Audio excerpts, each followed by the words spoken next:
Em um mundo onde o som de aplausos ecoa mais alto do que o sussurro da consciência, precisamos parar e refletir. As luzes do palco e o brilho das telas podem cegar, mas não enganam o olhar daquele que vê o coração. Vivemos numa era em que a popularidade é moeda de troca, até mesmo dentro das paredes da igreja. Mas será que a aprovação das multidões é o mesmo que a aprovação do céu? Georg Whitefield, em meio às praças lotadas e campos abertos do século XVIII, levantava a voz e dizia com ousadia: "Não me importa ser julgado pelos homens, pois sei que o meu juiz está nos céus." Essa postura não era apenas retórica. Ele sabia que a verdade do Evangelho, pregada com fidelidade, "Senhor, entrará no reino dos céus, mas aquele que faz a vontade de meu Pai que está nos céus." Isso significa que nem sempre o sucesso visível é sinal de aprovação divina. O que o céu aplaude é a obediência, mesmo quando ela nos custa a popularidade. Whitefield enfrentou zombarias, perseguições e até agressões físicas por não suavizar a mensagem. Ele declarou certa vez: "Prefiro que minha língua se desgaste pregando a verdade do que se cale para agradar os homens." Essa é a voz profética que precisamos redescobrir. Hoje, em muitos púlpitos, a tentação é medir o sucesso pela quantidade de seguidores nas redes sociais, pela estética da transmissão ao vivo, ou pela reação imediata da plateia. Mas a pergunta que precisa ecoar é: quando a mídia aplaude, será que o céu também celebra? A imagem é forte, um pregador ovacionado na terra, mas ignorado no céu, uma congregação encantada com a performance, mas sem transformação real de vida. Jesus não chamou discípulos para serem artistas espirituais, mas para tomarem a cruz e segui-lo. Se o caminho estreito nos afasta das multidões, então que assim seja. Pois, como disse Whitefield, é melhor ter poucos que amam a verdade do que muitos que amam o aplauso. Vivemos um tempo em que a cultura da imagem domina. As redes sociais não apenas influenciam a moda, a política e o entretenimento, mas também moldam, de forma sutil e perigosa, a prática da fé. Antigamente, a vida da igreja se organizava em torno do culto, da comunhão e do serviço. Hoje, para muitos, ela se organiza em torno de postagens, transmissões ao vivo e estratégias para engajar o público. Não é difícil encontrar ministérios investindo mais tempo e recursos na estética do culto do que na solidez bíblica da mensagem. Luzes bem posicionadas, câmeras de alta definição, discursos cuidadosamente ensaiados, tudo isso pode criar uma atmosfera sedutora. Mas, como advertiu Jesus em Mateus capítulo 23, versículos 27 e 28, ai de vós, escribas e fariseus hipócritas! Pois sois semelhantes a sepulcros caiados, que por fora parecem belos, mas interiormente estão cheios de ossos de mortos e de toda imundícia. Georg Whitefield conhecia bem a tentação de agradar multidões. Em sua época, milhares vinham ouvi-lo, mas ele dizia: "Não me importo com o aplauso ou o desprezo. Meu alvo é ganhar almas para Cristo." Isso é um contraste gritante com parte da realidade atual, onde a métrica de sucesso muitas vezes é a mesma do mercado: alcance, visibilidade e relevância. A igreja moderna, em muitos casos, adota a lógica do marketing: atraia primeiro, transforme depois, mas o depois quase nunca chega. Sermões são ajustados para não ferir sensibilidades. Textos bíblicos difíceis são evitados, e a mensagem da cruz é diluída. Whitefield, porém, afirmava com firmeza: "Prefiro ofender com a verdade do que agradar com a mentira." A igreja perde sua autoridade profética. Paulo escreveu em Gálatas capítulo 1, versículo 10, "Acaso procuro eu agora a aprovação dos homens ou a de Deus? Ou estou tentando agradar a homens?" Se ainda estivesse agradando a homens, não seria servo de Cristo. A aprovação humana é instável e passageira. Hoje, alguém pode ser exaltado, amanhã, esquecido. Basta uma mudança de opinião pública, uma tendência nova, ou um escândalo divulgado para que os aplausos se calem. Já a aprovação de Deus é eterna, firme e não depende das marés da popularidade. O perigo é que essa busca por reconhecimento altera não só a forma como pregamos, mas o próprio conteúdo da pregação. em vez de proclamar arrependimento, santidade e submissão a Cristo.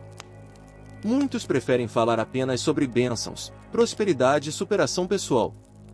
Isso agrada, gera likes e compartilhamentos, mas não confronta o pecado nem conduz à transformação. Whitefield alertava: se você pregar um Cristo sem a cruz, estará pregando um evangelho sem poder. Além disso, a tecnologia, embora seja uma ferramenta poderosa para a evangelização, também potencializa o risco de transformar o ministério em espetáculo. Uma mensagem pode alcançar milhões em segundos, mas também pode ser moldada para caber em 30 segundos de vídeo chamativo, cortando o essencial e retendo apenas o que gera impacto emocional imediato. Quando o púlpito se torna palco e a adoração vira show, perde-se o senso do sagrado. Whitefield, pregando ao ar livre, não tinha holofotes nem microfones sofisticados, mas tinha a chama do Espírito Santo e a autoridade da palavra. Ele declarava: pregue como um moribundo para moribundos. Muitos passam a avaliar a igreja como consumidores avaliam um produto, pela conveniência, pela experiência e pelo conforto oferecido. Se a mensagem é dura demais, eles mudam de canal e procuram outro pregador mais agradável. O contexto atual exige um retorno urgente ao modelo bíblico e à coragem dos pregadores avivalistas. O avivamento verdadeiro não nasce de aplausos, mas de corações quebrantados diante de Deus. Whitefield disse certa vez: não importa quantos ouçam, mas quantos ouvem com o coração. O mundo. Precisamos reconhecer que a popularidade não é sinal automático de bênção. Em João capítulo 15, versículo 18, Jesus advertiu: se o mundo vos odeia, sabei que primeiro me odiou a mim. Da fidelidade pela aprovação. É nesse ponto que precisamos perguntar, com toda a sinceridade, a quem realmente queremos agradar. O ponto central desta mensagem está em entender que a verdadeira medida da aprovação de Deus não se encontra nas palmas das mãos humanas, mas na fidelidade à sua palavra. E para compreender isso plenamente, precisamos nos voltar às Escrituras, onde a verdade não é moldada por tendências culturais, mas revelada pelo próprio Deus. Um dos textos mais claros sobre a diferença entre aparência e essência é encontrado no Evangelho de João, capítulo 3, no diálogo entre Jesus e Nicodemos. Nicodemos, um fariseu e líder dos judeus, procurou Jesus à noite, provavelmente para evitar ser visto. Ele reconheceu que Jesus vinha de Deus, pois ninguém poderia fazer os sinais que ele fazia sem a presença divina. Mas, antes mesmo de Nicodemos formular uma pergunta direta, Jesus disse: em verdade te digo que se alguém não nascer de novo, não pode ver o reino de Deus. João 3:3. Aqui está o fundamento. A entrada no reino não é concedida por posição social, reputação ou reconhecimento humano, mas por uma transformação espiritual radical. George Whitefield, pregando sobre esse texto, afirmava: você pode ter todos os títulos, todo o respeito e todos os aplausos que este mundo oferece, e ainda assim estar perdido, a menos que nasça de novo. O nascer de novo que Jesus menciona não é um ajuste externo, mas uma mudança interna produzida pelo Espírito Santo. Ele continua no versículo 5: quem não nascer da água e do Espírito não pode entrar no reino de Deus. Isso significa que o novo nascimento é obra divina, não resultado de esforço humano, nem de popularidade, nem de boas obras que agradam aos homens. Whitefield pregava com fervor sobre essa realidade porque via, tanto em seu tempo quanto no nosso, a tendência de substituir a transformação pelo verniz religioso.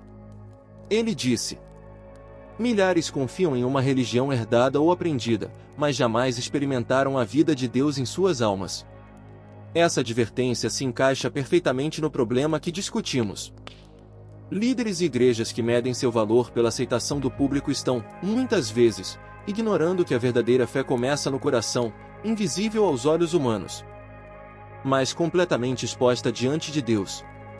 A Bíblia reforça esse princípio em 1 Samuel 16:7, quando Deus diz a Samuel: o Senhor não vê como o homem vê, o homem olha para o exterior. Ensinou com autoridade e viveu sem pecado, foi aclamado pelas multidões em sua entrada triunfal em Jerusalém, Mateus 21:9. No entanto, poucos dias depois, essas mesmas multidões clamavam: Crucifica-o. Lucas 23h21. Esse episódio é a prova histórica de que a popularidade é volátil, mas a missão de Deus é imutável. Wittefield via essa volatilidade como uma razão para não se deixar seduzir pela fama. Ele disse: hoje eles podem te carregar nos ombros, amanhã podem te lançar no chão. Mas Deus é o mesmo ontem, hoje e para sempre. Outro texto-chave é Mateus 6h01, onde Jesus adverte: guardai-vos de fazer a vossa justiça diante dos homens, para serdes vistos por eles, doutra sorte não tereis galardão junto de vosso Pai que está nos céus. Isso não significa que não devamos fazer boas obras, mas que o motivo delas não pode ser a exibição. Wittefield comentava: a obra feita para o aplauso dos homens morre no eco das palmas, a obra feita para Deus viverá para sempre. Além disso, Romanos 12h2 nos chama a não nos conformar com este mundo, mas a sermos transformados pela renovação da mente. Aqui está um ponto decisivo: a busca pela aprovação humana é, essencialmente, conformismo. Ela nos leva a moldar nossas palavras, atitudes e até crenças para caber no molde do mundo. Mas o Evangelho nos chama a romper esse molde e viver de forma contracultural. A prática de Wittefield era exatamente essa. Ele pregava verdades impopulares, não para chocar gratuitamente, mas para despertar corações adormecidos. Ele afirmava: o Evangelho não foi dado para ser moldado ao gosto dos homens, mas para moldar os homens à imagem de Cristo.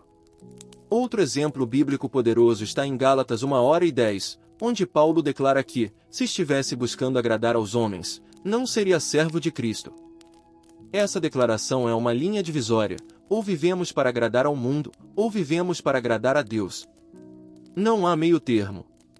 Ao olharmos para a vida e ministério de Wittefield, e essa convicção só se mantém viva quando enraizada na palavra e alimentada pelo exemplo daqueles que, como Wittefield, não negociaram a verdade. Se quisermos resistir à sedução da popularidade religiosa, precisamos voltar ao ponto central que Jesus apresentou a Nicodemos: o novo nascimento. Sem ele, tudo não passa de fachada; com ele, até mesmo o servo mais desconhecido na terra pode ser honrado no céu.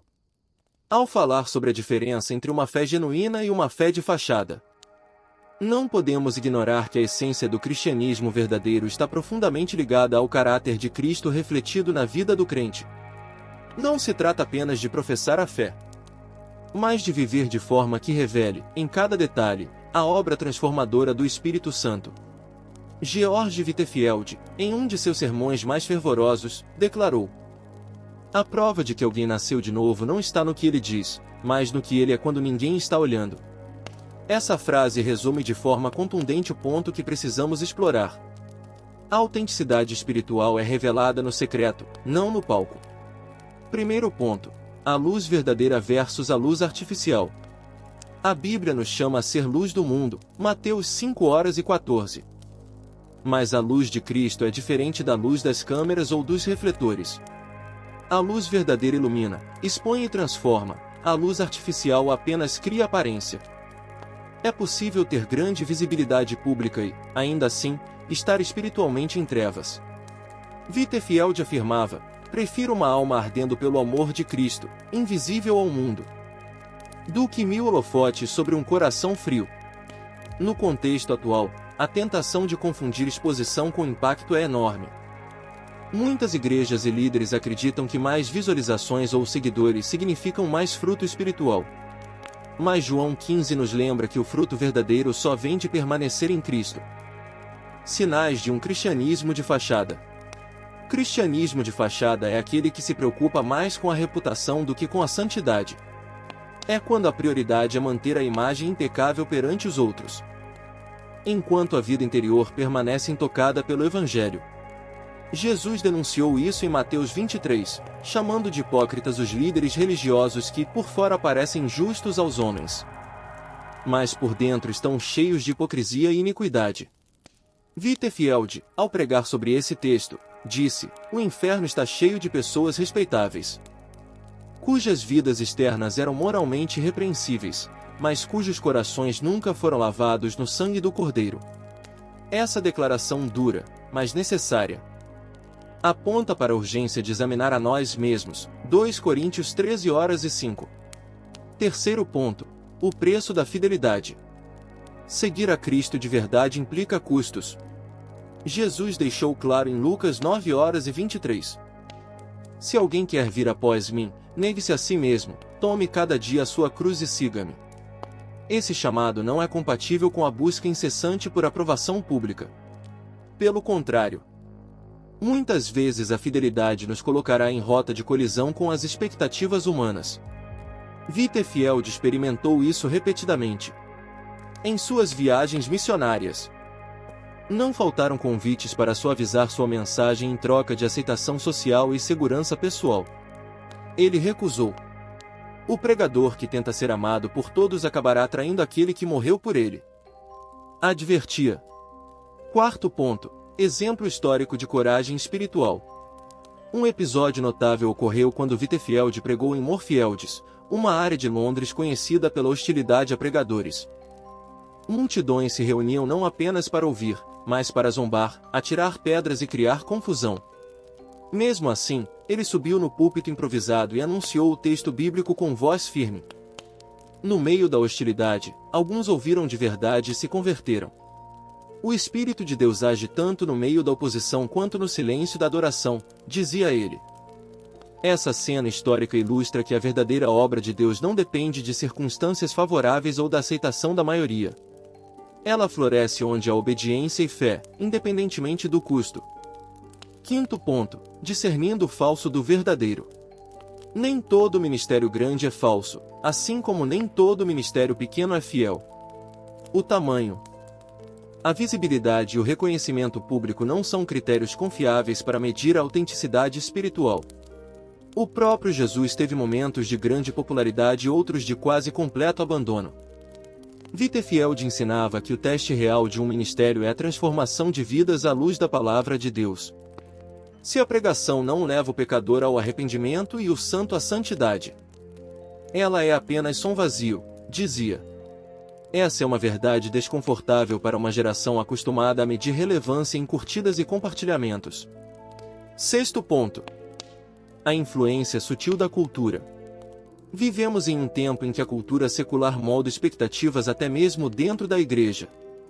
O sucesso é definido pela quantidade de seguidores, pela estética impecável e pela habilidade de entreter.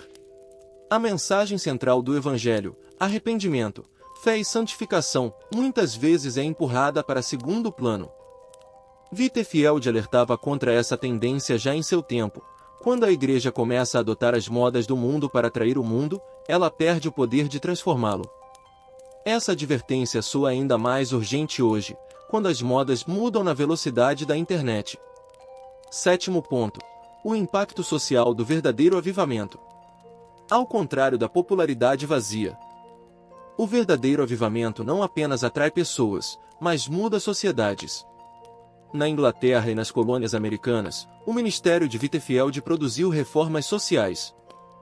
Incentivou o cuidado com órfãos e levou milhares à conversão genuína. Esses frutos não foram o resultado de campanhas de marketing, mas do poder de Deus agindo através da pregação fiel. A história mostra que, quando a palavra é pregada com verdade e poder, o impacto vai além do culto. Ele se manifesta na justiça, na compaixão e na transformação das relações humanas. 8 ponto: a batalha interior. Por fim, precisamos reconhecer que a maior luta não é contra a mídia, a tecnologia ou a cultura, mas contra o nosso próprio coração. É fácil criticar líderes que buscam aplausos, mas todos nós somos tentados a desejar reconhecimento. Whitefield reconhecia isso em si mesmo e orava: Senhor, salva-me de mim mesmo, livra-me da vaidade que busca a aprovação dos homens. Essa oração deve ser a nossa também. Pois a batalha contra o ego é diária, e só pode ser vencida quando nos rendemos ao Senhor e buscamos sua glória acima de tudo. 9 ponto: a diferença entre aprovação pública e aprovação divina. A aprovação pública pode ser conquistada com palavras bem escolhidas, com gestos calculados e com discursos que agradam a todos. Muitos dos seus discípulos voltaram atrás e não andaram mais com ele. João 6,66. Popularidade momentânea, seguida de abandono. Vitterfield comentava sobre esse texto: melhor pregar para 12 que permaneçam até o fim do que para milhares que se dispersam quando a verdade é declarada. 10º ponto. Coragem para confrontar o pecado. Uma das marcas da verdadeira fidelidade é a disposição de confrontar o pecado, mesmo quando isso é impopular. Hoje, é comum ouvir mensagens sobre bênção, prosperidade e autoajuda, mas raramente sobre arrependimento, santidade e juízo vindouro. Vitterfield dizia: um pregador que nunca fala contra o pecado não está pregando o Evangelho de Cristo. Confrontar o pecado não é hostilidade, é amor verdadeiro. É advertir sobre o perigo antes que seja tarde.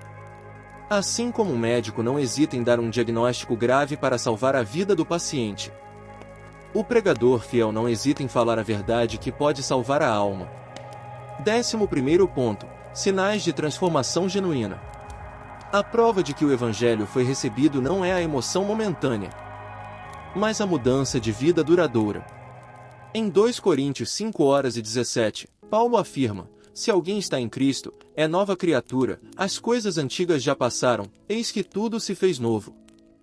Vitterfield pregava que o novo nascimento não é apenas uma reforma externa, mas uma nova vida que muda os desejos, as palavras, as ações e o destino eterno de uma pessoa. Recusava-se a criar um movimento em seu próprio nome. Que o nome de Vitterfield pereça, contanto que Cristo seja glorificado, dizia ele. Essa postura contrasta com a tendência moderna de construir marca pessoal no ministério, onde a foto, a assinatura e o estilo do pregador são cuidadosamente trabalhados para gerar reconhecimento. Vitterfield pregou por mais de 3 décadas, enfrentando doenças, viagens extenuantes e forte oposição. Ainda assim, manteve-se firme na mesma mensagem, a necessidade urgente de nascer de novo. Ele dizia: se eu tivesse 1000 vidas, pregaria o Evangelho em todas elas. Essa constância é um antídoto contra a oscilação causada pela opinião pública. Quem é fiel ao chamado não se deixa levar pela maré das modas espirituais ou das pressões culturais. 14º ponto. O fruto invisível. Nem todo fruto do ministério é visível de imediato. Muitas vezes, o impacto real só é percebido anos depois, quando vidas transformadas começam a influenciar outras vidas. Vitterfield pregou para escravos, órfãos. A verdadeira colheita pertence a Deus, e Ele é quem avalia no tempo certo. 15º ponto. A centralidade da cruz. No centro de todo o ministério fiel está a cruz de Cristo. Sem ela, não há Evangelho. Mas a cruz não é um símbolo de conforto ou status, é um chamado à renúncia e ao sacrifício. Paulo escreveu em 1 Coríntios 1:18 que a palavra da cruz é loucura para os que perecem, mas para nós que somos salvos é o poder de Deus. Vitterfield insistia em manter a cruz no centro de suas mensagens, mesmo sabendo que isso afastaria alguns ouvintes. Ele dizia: pregue a cruz e o mundo odiará, mas o céu se alegrará. 16º ponto. A humildade como proteção contra a popularidade. A humildade protege o coração contra a corrupção que a fama traz. Quanto mais visibilidade alguém tem, mais precisa se humilhar diante de Deus para não se tornar orgulhoso. Vitterfield, ao perceber o perigo, orava: Senhor, mantém-me humilde, para que eu não me perca no aplauso. Essa oração deveria estar nos lábios de todo líder cristão. Pois, como Jesus advertiu em Mateus 23:12, quem a si mesmo se exaltar será humilhado, e quem a si mesmo se humilhar será exaltado. Os pontos centrais aqui desenvolvidos mostram que o verdadeiro ministério não se mede pelo tamanho da plateia ou pelo volume dos aplausos. E seu exemplo continua a desafiar nossa geração a abandonar o cristianismo de fachada e abraçar a fé que resiste à pressão da popularidade. Ignorar o chamado ao novo nascimento e viver buscando apenas a aprovação dos homens tem um custo eterno. As consequências não se manifestam apenas no futuro distante. Elas começam a corroer a vida espiritual no presente. É como uma casa construída sobre areia. Enquanto o tempo está firme, ela parece sólida, mas quando a tempestade chega, tudo desmorona. Jesus, Em Mateus capítulo 7, versículos 24 a 27, descreveu dois construtores, um sábio e um tolo. O sábio constrói sobre a rocha, ouvindo e praticando as palavras de Cristo. O tolo constrói sobre a areia, ouvindo mas não obedecendo. George Whitefield comentava: milhares ouvem sermões como quem ouve música, apreciam o som, mas não aplicam a mensagem. Essas vidas, por mais belas que pareçam, cairão no dia da prova. A primeira consequência de viver para agradar aos homens é a perda da comunhão real com Deus. Quando a prioridade é manter uma boa imagem, tens nome de que vives e estás morto. Essa é a descrição de uma fé de fachada, exteriormente viva, interiormente sem vida.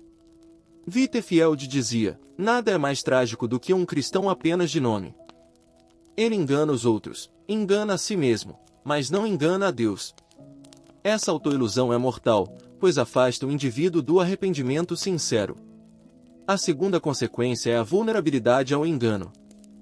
Quando o coração se acostuma a medir sucesso por aplausos e reconhecimento, ele se torna presa fácil de falsos mestres e modismos espirituais. Paulo advertiu em 2 Timóteo 4, desviando-se da verdade e voltando-se para fábulas. Whitefield presenciou isso em seu tempo. Pregadores surgiam prometendo mensagens mais agradáveis e menos severas, atraindo grandes multidões. Por mais ativa que seja a vida religiosa, ela não produz fruto eterno. Jesus advertiu em João 15:6, se alguém não permanecer em mim, será lançado fora, como ramo, e secará. Tais ramos são recolhidos, lançados ao fogo e queimados. Aqui, a linguagem é clara, não há neutralidade. Ou se está unido a Cristo, ou se está separado dele e destinado à destruição. Whitefield reforçava: um galho sem fruto não é um galho infeliz, é um galho morto. A aparência de vitalidade pode enganar por um tempo, mas a ausência de fruto revela a verdade. A quarta consequência é a perda de autoridade espiritual. Uma igreja ou líder que vive para ser popular pode até manter a atenção do público, mas não exerce impacto real na batalha espiritual. Sem vida verdadeira em Cristo, não há poder sobre o inimigo. Whitefield dizia: Satanás não teme púlpitos polidos nem discursos eloquentes. Ele treme diante de um homem cheio do Espírito Santo. Popularidade sem presença de Deus é apenas ruído sem poder. A quinta consequência é o risco de apostasia. Quando a fé se baseia em emoções, aprovações e recompensas terrenas, a condenação é eterna. Jesus foi explícito em Mateus 7, 21-23, declarando que muitos, naquele dia, dirão: Senhor, Senhor, não profetizamos nós em teu nome? E em teu nome não expulsamos demônios?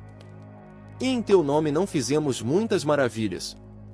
Mas ele lhes dirá: Nunca vos conheci, apartai-vos de mim, vós que praticais a iniquidade. Whitefield não suavizava essa advertência.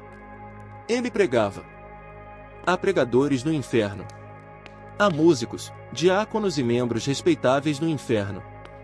Eles estavam ativos na igreja, mas mortos em Cristo. Essa é a realidade dura, mas que precisa ser dita. Atividades religiosas não substituem a salvação genuína.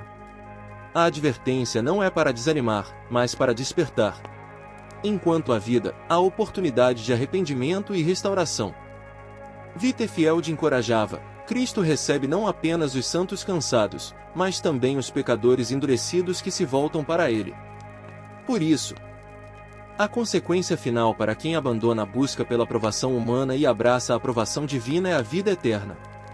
Mas, para quem insiste em seguir no caminho da popularidade vazia, a consequência inevitável é a separação de Deus. Não podemos brincar com essa realidade. A eternidade é longa demais para ser negligenciada, e a vida é curta demais para ser desperdiçada. Hoje é o dia de decidir a quem queremos agradar. Chegamos ao momento em que não basta apenas ouvir e refletir, é preciso responder. O Evangelho nunca foi destinado a ser apenas apreciado intelectualmente, mas a ser recebido com fé e obedecido com toda a vida. A mensagem de hoje não é um comentário distante sobre a cultura ou sobre a igreja moderna, é um chamado pessoal para você, agora. George Whitefield dizia: se você ouvir o Evangelho e não agir. Será como alguém que admira a arca de Noé, mas recusa entrar nela. Essa é a imagem perfeita da urgência do momento. Admirar a verdade sem se render a ela é se condenar pela própria negligência. Jesus nos confronta com uma escolha clara em Mateus 6:24. Ninguém pode servir a dois senhores, porque ou há de odiar a um e amar ao outro, ou se devotará a um e desprezará ao outro. Não existe meio termo entre agradar a Deus e agradar aos homens. E essa escolha começa no coração. Não se trata de mudar apenas alguns hábitos externos, mas de permitir que o Espírito Santo faça uma obra profunda. Wittefield pregava incansavelmente sobre o novo nascimento porque sabia que, sem ele, toda a prática religiosa é vazia. Ele dizia: você pode reformar seus costumes, abandonar alguns vícios e assumir uma forma de piedade, mas, sem nascer de novo, permanecerá morto em seus pecados. Hoje, o chamado é para que você examine sua própria vida diante de Deus. Pergunte a si mesmo: minha fé é sustentada pela comunhão com Cristo ou pela aceitação das pessoas? Meu serviço é para a glória de Deus ou para o reconhecimento humano? O arrependimento é o primeiro passo dessa resposta. Não é apenas sentir remorso, mas mudar de direção. Atos 3:19 declara: arrependei-vos, pois, e convertei-vos, para que sejam apagados os vossos pecados, e venham assim os tempos de refrigério pela presença do Senhor. Wittefield costumava dizer que o arrependimento verdadeiro é tão visível quanto uma tempestade no mar, não pode ser escondido. Ele afirmava: quando o Espírito de Deus convence um homem de pecado, ele não apenas muda de caminho, ele muda de coração. O segundo passo é abraçar, pela fé, a obra completa de Cristo na cruz. Isso significa confiar totalmente no sacrifício de Jesus como único meio de salvação. Efésios 2:8-9 nos lembra: porque pela graça sois salvos, por meio da fé, e isto não vem de vós, é dom de Deus. Não vem das obras, para que ninguém se glorie. E a fé salvadora não é passiva. Ela se manifesta em obediência e perseverança. Wittefield dizia: a fé que não produz obras é como um corpo sem respiração, morto e inútil. Essa é a diferença entre um cristianismo nominal e um cristianismo vivo. Responder ao chamado de Deus também significa renunciar à busca pela aprovação humana. Isso exige coragem, pois, como Jesus advertiu em João 15:19, se fosseis do mundo, o mundo amara o que era seu. Mas, porque não sois do mundo, antes eu vos escolhi do mundo, por isso o mundo vos odeia. Isso pode custar relacionamentos, status, oportunidades e até segurança. Mas Wittefield lembrava: perder o mundo e ganhar Cristo é ganhar tudo, ganhar o mundo e perder Cristo é perder tudo. Para muitos, essa decisão parece difícil porque envolve morrer para si mesmo. Lucas 9:23 nos lembra que seguir a Cristo é tomar cada dia a sua cruz. A cruz não é um ornamento ou um símbolo de conforto. É um instrumento de morte para o ego e para os desejos que competem com a vontade de Deus. E no entanto, paradoxalmente, é na cruz que encontramos a verdadeira vida. Jesus disse em João 12:25: quem ama a sua vida perdê-la-á, e quem neste mundo odeia a sua vida guardá-la-á para a vida eterna. Hoje, Deus está chamando você para viver para a sua aprovação, não para o aplauso das multidões. Esse é um chamado que ecoa não apenas do púlpito, mas das páginas da Escritura e da história de homens como George Wittefield, que preferiram ser fiéis a Cristo a serem celebrados pelo mundo. Enquanto Wittefield pregava ao ar livre, muitas vezes ele implorava com lágrimas: fuja da ira vindoura. Corra para Cristo como se sua vida dependesse disso, porque depende. A resposta que Deus espera de você não é apenas uma emoção passageira, mas uma entrega total. É dizer: Senhor, minha vida não é minha, pertence a Ti. É escolher o caminho estreito. Mesmo que isso signifique caminhar contra a maré da cultura. E quando você der esse passo, descobrirá que a aprovação de Deus vale infinitamente mais que todos os aplausos do mundo. Descobrirá que viver para Cristo traz uma alegria que não depende de circunstâncias e uma paz que o mundo não pode roubar. Hoje, o convite é claro: arrependa-se, creia no Evangelho. Renuncie ao aplauso humano e viva para a glória de Deus. Como Wittenfeld dizia, viva de tal forma que, quando você partir, o inferno se alegre por ter perdido você e o céu se alegre por recebê-lo. Chegamos ao fim desta mensagem, mas não ao fim do chamado de Deus para a sua vida. Tudo o que ouvimos até aqui aponta para uma verdade simples e profunda: viver para o aplauso dos homens é perder. Viver para a aprovação de Deus é vencer. Jesus nos deixou claro que o caminho estreito é difícil e impopular, mas é o único que leva à vida. Mateus 7:14 declara: estreita é a porta, e apertado o caminho que leva à vida, e poucos há que a encontrem. George Wittenfeld pregava com a convicção de que essa porta estreita não se atravessa por acaso, é preciso decisão, arrependimento e fé genuína. Olhe para a sua vida e pergunte: estou perseguindo reconhecimento ou fidelidade? Estou moldando minha fé para caber nas expectativas humanas ou estou deixando Deus moldar minha vida conforme a sua palavra? Wittenfeld dizia: Deus não olhará para quantos o aplaudiram, mas para quantos obedeceram à sua voz. O chamado aqui é para que você faça uma escolha consciente hoje. Não é sobre acrescentar mais atividades religiosas ao seu calendário, mas sobre entregar o controle total da sua vida a Cristo. É sobre buscar diariamente a aprovação dele, mesmo quando isso significa perder o conforto, a popularidade ou a segurança. O aplauso humano é alto, mas passageiro. A aprovação divina é silenciosa para o mundo, mas eterna. Lembre-se: a multidão que exaltou Jesus no domingo foi a mesma que pediu sua crucificação na sexta-feira. E ainda assim, ele permaneceu fiel à missão. Se hoje você sente que o Espírito Santo está tocando o seu coração, não endureça. Entregue-se a Deus de todo o coração. Peça a Ele que revele as áreas em que você tem vivido para impressionar pessoas em vez de agradar ao Senhor. Confesse, arrependa-se e decida caminhar no caminho estreito.